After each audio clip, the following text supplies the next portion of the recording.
This channel does not promote any violent, harmful, or illegal activities. All content provided by this channel is meant for an educational purpose only. নমস্কার, টিভি9 বাংলায় আপনাদের আরো একবার স্বাগত জানাই। আমি শুভজিৎ রয়েছি আপনাদের সঙ্গে। সকাল ৮টা মানেই ৮টা অত্যন্ত গুরুত্বপূর্ণ খবর। আমাদের রিপোর্টাররা আমাদের সঙ্গে থাকবেন, আর এই মুহূর্তের সে সমস্ত খবরের লেটেস্ট আপডেট সকাল ৮টায় আপনাদের সঙ্গে আমি শুভজিৎ। আরো একবার, শিয়ালদায় অস্ত্র উদ্ধার হয়েছে আপনারা জানেন। কলকাতা পুলিশের এসটিএফ এর জালে ইতিমধ্যে ৫ জনকে আটক করা হয়েছে, ৫ জনকে পাকড়াও করা হয়েছে।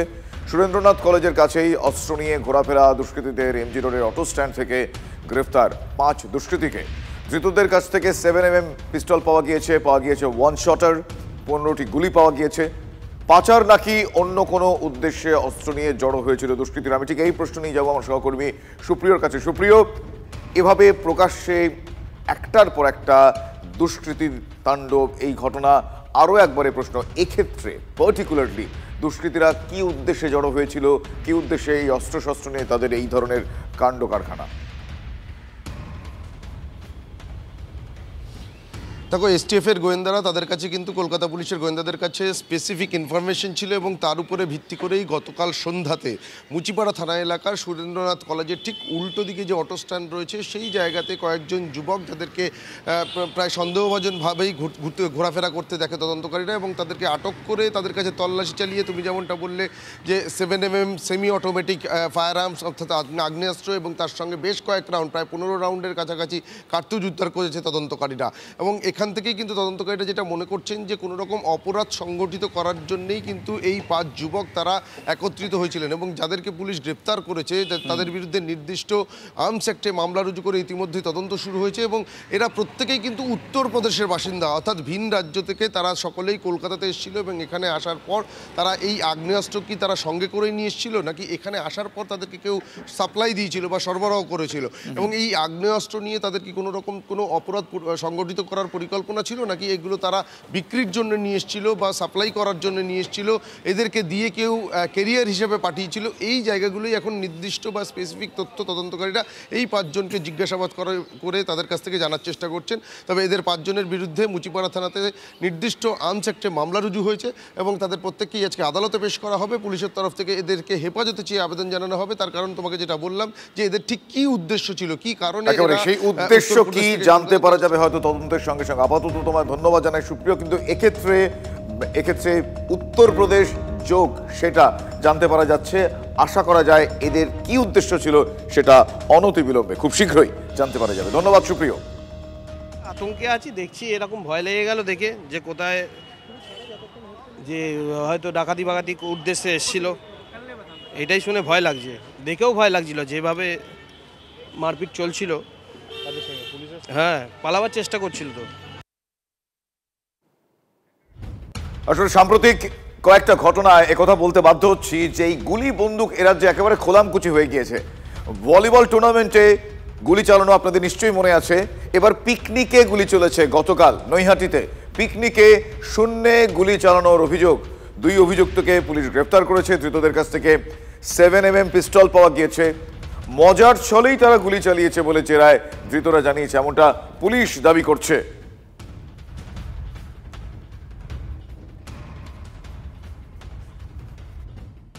মজার ছলে এরা খুন করে দিচ্ছে, মজার ছলে এরা রেপ করে দিচ্ছে, মজার ছলে এরা গুলিও ছুটছে। পশ্চিমবঙ্গে গুলিটা নিয়ে মজা হয়। এবার দিওয়ালিতে লোকে আর পটকা ফাটাবে না। আমি যা দেখতে পাচ্ছি 2-5 বছর থাকলে এরা দিওয়ালিতে ওই যেমন তালিবানে দেখেন না, AK-47 আকাশে ধার করে ফায়ার করছে, এবার তাই হবে এখানে। পশ্চিমবঙ্গ থেকে যদি এদের তাড়াতে না পারেন, কটা খবর করবেন? আসলে দুষ্কৃতকারীরা মনে করছে না তাদের সরকার তো সম্পৃক্তকরণ দলের সাথে না থাকলে, তৃণমূলের সঙ্গে যোগাযোগ না থাকলে এত হিম্মত হয় নাকি? প্রশাসনের নাকের ডগায় মালদায়, প্রশাসনের নাকের ডগায় উত্তর 24 পরগনায় গুলি ছুটছে মজার ছলে। তাহলে মজার ছলে গুলি তারাই ছুটতে পারে যাদের সিনা চওড়া আছে, যাদের মাথার উপরে হাত আছে প্রশাসনের বা দলের, বা উভয়ই একসঙ্গে। তো এটা দুষ্কৃতকারীরা মনে করে এটা তাদের সরকার, তারা যা করবে তাই হবে। অন্যদিকে কলকাতায় একের পর এক হেলে পড়া বাড়ি, বাঘাযতীন থেকে ট্যাংরা, আপনারা দেখেছেন সেই ছবি। ট্যাংরায় যে হেলে পড়া বাড়ি সম্প্রতি আমরা দেখলাম, সেই হেলে পড়া বাড়ি ভেঙে ফেলার সিদ্ধান্ত নিল কলকাতা পুরসভা। আগামী সোমবার থেকে এই বহুতল ভাঙার কাজ শুরু হবে বলে জানতে পারা যাচ্ছে। পুরসভার ইঞ্জিনিয়ারদের পরামর্শ মেনে নির্মীয়মান বহুতলটি ভাঙার সিদ্ধান্ত পুরসভার। হেলে পড়া বাড়িটি ভেঙে ফেলার পর পাশের বাড়িটির অবস্থা খতিয়ে দেখা হবে বলে জানিয়েছেন মেয়র ফিরহাদ হাকিম। আমার সহকর্মী সোমা এই মুহূর্তে সরাসরি রয়েছেন ট্যাংরা থেকে। সোমা, প্রথমে আমি যেটা জানতে চাইবো যে এই হেলে পড়া বাড়ি ভেঙে ফেলার যে সিদ্ধান্ত সেটা কিভাবে কার্যকর হবে, এখনো পর্যন্ত কি জানা যাচ্ছে, বিস্তারিত জানাও প্লিজ। আর পাশের যে বাড়ির ওপর হেলে পড়েছে তার জন্য কি প্রিকশন, কি প্রিভেন্টিভ মেজার নেওয়া হবে সেটাও জানতে চাইবো। হ্যাঁ দেখো, 11/2 ক্রিস্টোফার রোডে যে দুটো বহুতল বেঁকে গেছে অর্থাৎ হেলে গেছে একটি আরেকটির ওপর, তার মধ্যে যে একটি সাদা যে বহুতলটি রয়েছে অর্থাৎ নির্মীয়মান যে বহুতলটি রয়েছে, যেটা ফিরহাদ হাকিম আগেই ঘোষণা করেছেন যে এটা কিন্তু বেআইনিভাবে তৈরি করা হয়েছে। অর্থাৎ যখনই আমরা এই খবরটা সম্প্রচার করেছি যে ক্রিস্টোফার রোডে দুটো বাড়ি, একটি বাড়ি অপরটির গায়ে হেলে পড়েছে এবং বিপজ্জনকভাবে হেলে পড়েছে, তারপরেই কিন্তু আমরা দেখলাম যেখানে ফিরহাদ হাকিম তিনি নিজে এসেছেন এবং তিনি দেখার পরে কিন্তু খোঁজখবর নিয়ে তিনি যেটা জানিয়েছেন যে এই যে সাদা বহুতল যেটা দেখতে পাচ্ছ এটা কিন্তু বেআইনিভাবেই তৈরি করা হয়েছে এবং গত আগস্ট মাসে এই বাড়িটি যে ইল্লিগাল সেটার নোটিশও দেওয়া হয়েছিল, সেরকমই কিন্তু জানানো হয়েছে। আমরা যেটা জানতে পাচ্ছি এখনো পর্যন্ত যে আগামী সোমবার থেকে কিন্তু এই যে সাদা বহুতলটি দেখতে পাচ্ছ অর্থাৎ যে সাদা বাড়িটা কি পুরোটাই ভেঙে ফেলা হবে বলে জানা যাচ্ছে, না কিছুটা অংশ, কয়েকটা স্টোরির, কয়েকটা ফ্লোর?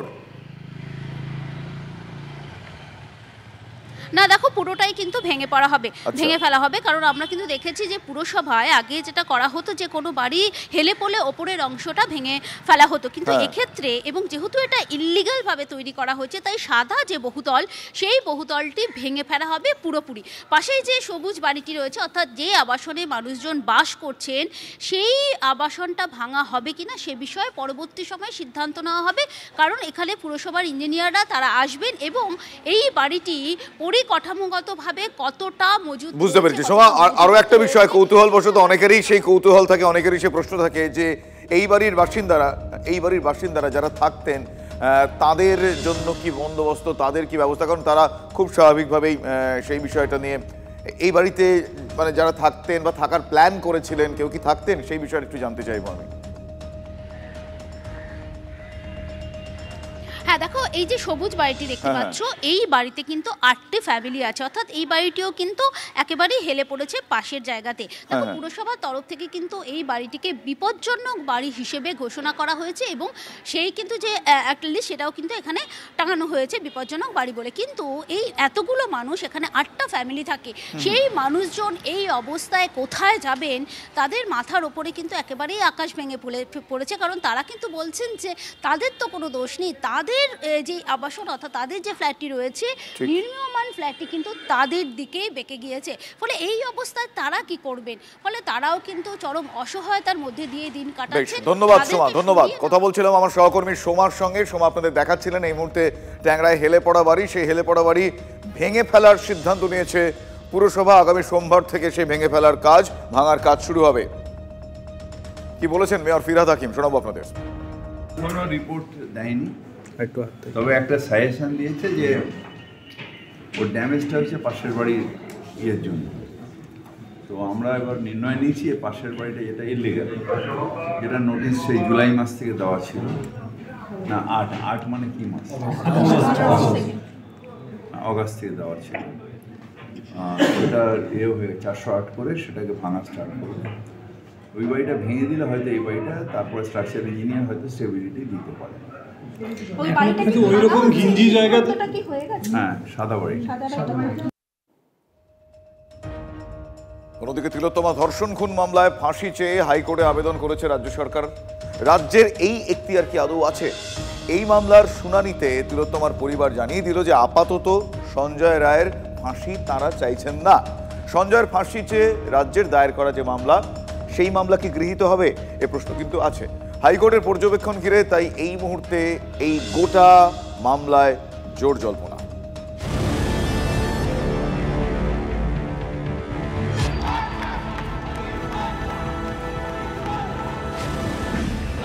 ফাঁসি চাইছি কি চাইছি না সেটা আমাদের যে উকিল আছে উনি বিশ্লেষণ করবেন। প্রাণহানির শাস্তি দিতে হবে সেটা ওনারা চান না।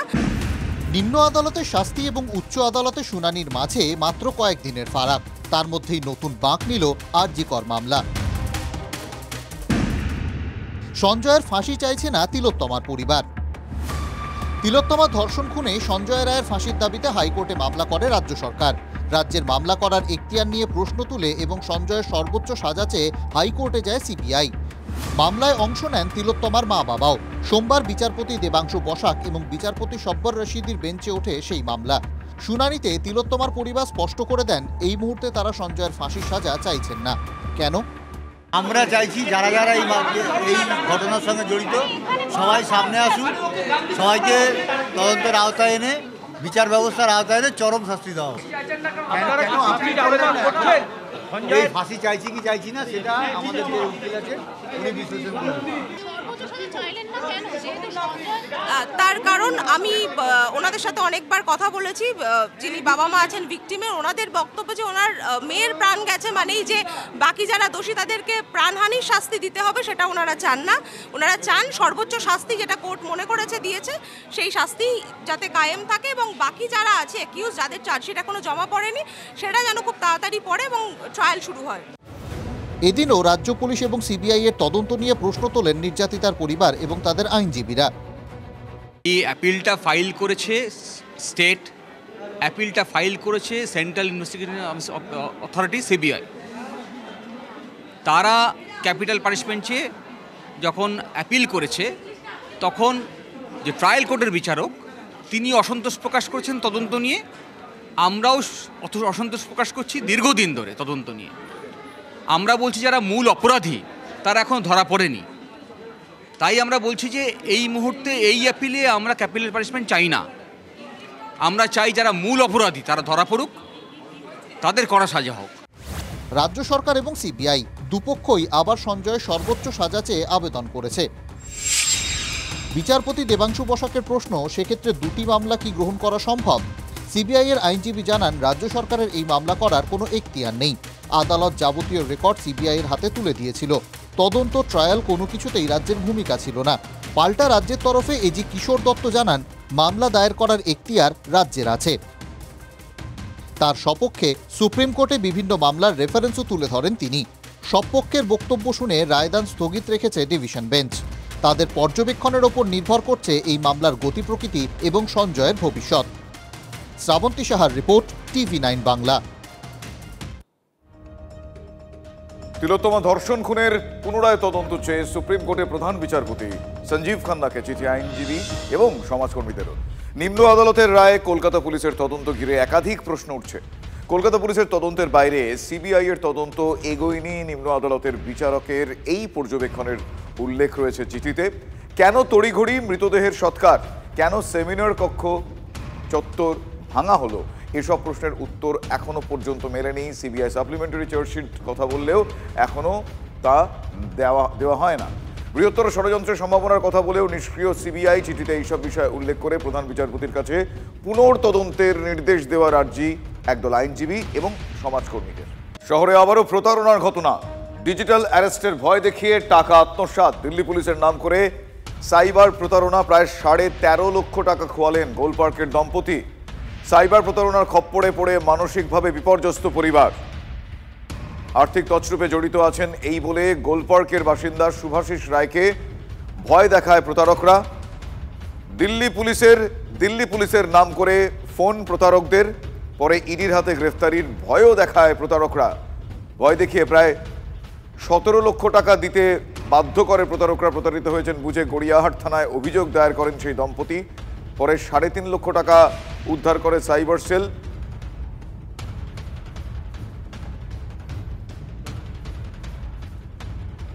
একটা ফোন আসে আমার মোবাইলে, বলা হয় SBI হেডকোয়ার্টার দিল্লি থেকে ফোন করছে, আমার নামে গিয়ে একটা ক্রেডিট কার্ড ইস্যু হয়ে গেছে আমার অজান্তেই, সেটা থেকে নাকি 1,60,000 টাকা খরচা হয়েছে। আমি তখন বললাম এইরকম কোনো ক্রেডিট কার্ড আমি নিও নি, অ্যাপ্লাইও করিনি, কোনো ইউজও করিনি।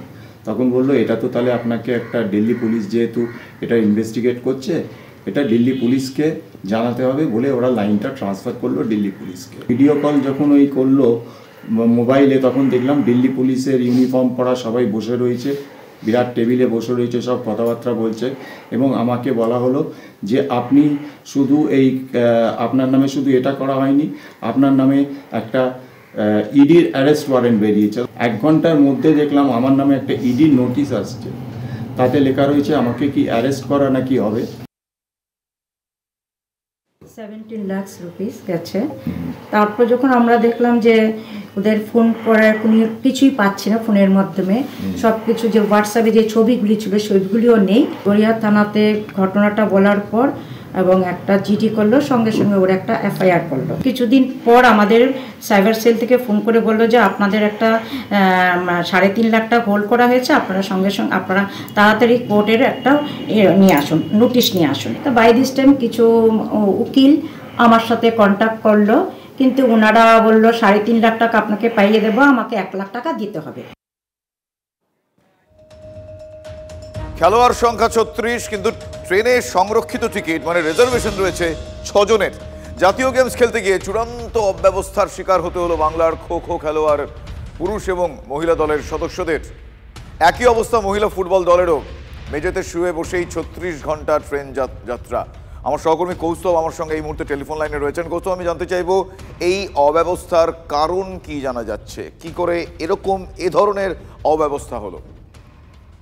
দেখো, বেঙ্গল অলিম্পিক সংস্থার তরফ থেকে যেমনটা জানা গেছে যে টিকিট পাওয়া যায়নি, মানে সিটিং অ্যারেঞ্জমেন্ট, পর্যাপ্ত টিকিট না পাওয়ার জন্যই কিন্তু এই খো খো বা বাংলার যে মহিলা ফুটবল টিম ছিল তারা ট্রেনে কোনো ক্রমে তারা উত্তরাখণ্ড পৌঁছতে পেরেছেন। কিন্তু প্রশ্ন অনেকগুলো উঠে আসছে এখানে। শুভজিৎ কয়েকদিন আগে ঘটা করে প্রেস কনফারেন্স করলো সেখানে বেঙ্গল অলিম্পিক সংস্থা, সেখানে রাজ্যের ক্রীড়া দপ্তরের আধিকারিকরা ছিলেন।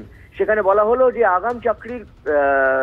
আগাম সুনিশ্চিত চাকরির কথা বলা হলো, যে বাংলার এই খেলোয়াড়রা যদি জাতীয় গেমস থেকে পদক জিতে আসতে পারেন তাহলে তাদেরকে চাকরি দেওয়া হবে। ঠিক তাই, সেই প্রেস কনফারেন্স আমার মনে আছে কৌস্তব। আমি আরো একবার তোমাকে বলবো, যেই ছবি আমরা দেখছি, এক কথা বলতে সত্যি লজ্জাজনক। এটা দেখার কথা নয় আমাদের কারোরই, এটা হওয়ার কথা নয়। অন্য ব্যবস্থা করা কেন গেল না যখন দেখলো অপ্রতুল ট্রেনের টিকিট নেই? নিঃসন্দেহে দেখো প্রশ্ন উঠছে যে কেন বিকল্প কোনো ব্যবস্থা করা গেল না।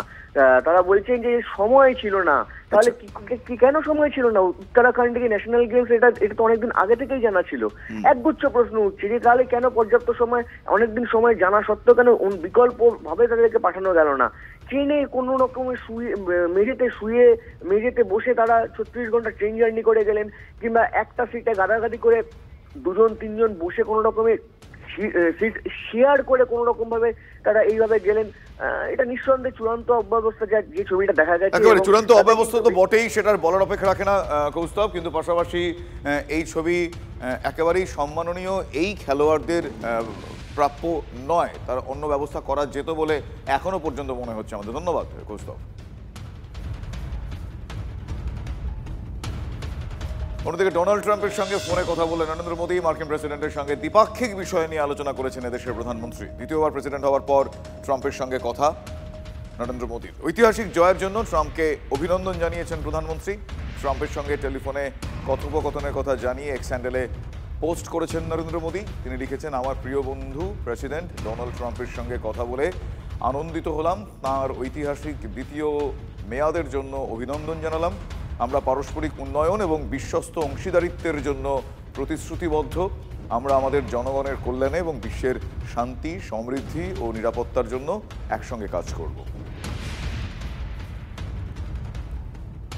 অন্যদিকে 5 বছর পর আবারও শুরু হতে চলেছে কৈলাস মানস সরোবর যাত্রা। এবছর গ্রীষ্মকালে শুরু হচ্ছে এই যাত্রা।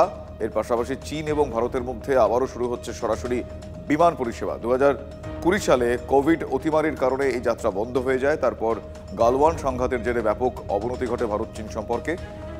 দুই কারণেই বন্ধ ছিল কৈলাস মানস সরোবর যাত্রা। চীন সফরে গিয়ে সে দেশের বিদেশমন্ত্রীর সঙ্গে বিদেশ সচিব বিক্রম মিশ্রির সাক্ষাতের পর এই সিদ্ধান্ত।